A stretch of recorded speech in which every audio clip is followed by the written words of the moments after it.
the last session, we talked about daily reflection and how it can change the way you feel about your day.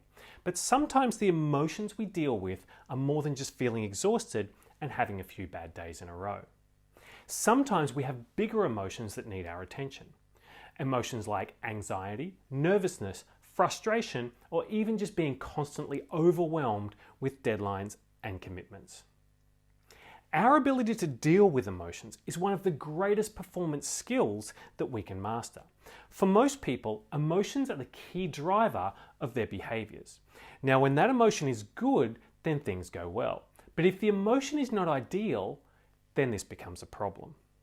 Because when we act purely on emotion without consciously choosing our behaviors, we can get into trouble.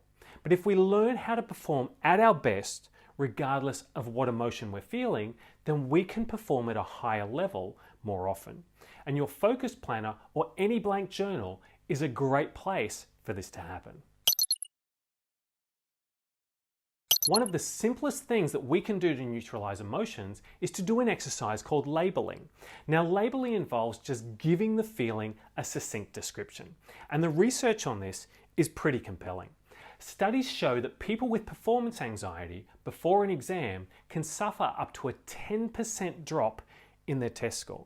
But if those same people speak about how they were feeling before their exam, that 10% drop is completely neutralized.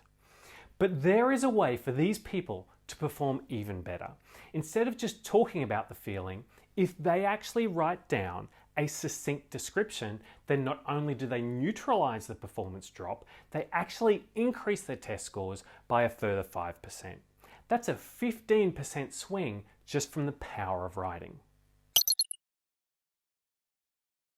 So practically, how do we do this in our journal? Well, there are many ways to go about this exercise, but like most things when journaling, sometimes the simplest is the best. It is really good to have prompts to get you writing, or else you run the risk of being so overwhelmed and not knowing where to start. So here are the best prompts that we've used. The first and most simple one just starts like this. Right now, I am feeling.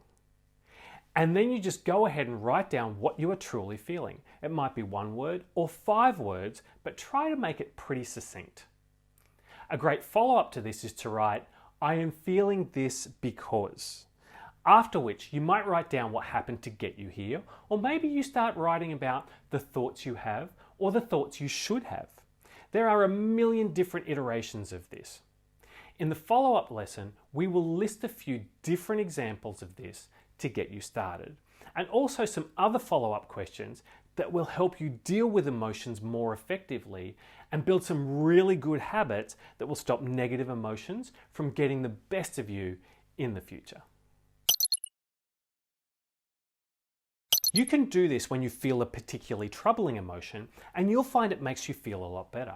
But when you get into the habit of doing this regularly and talking about all kinds of emotions, from gratitude to anxiety to contentment, then you build a valuable skill that helps you deal with emotions, put them into perspective, and helps you choose the next most productive behavior more often.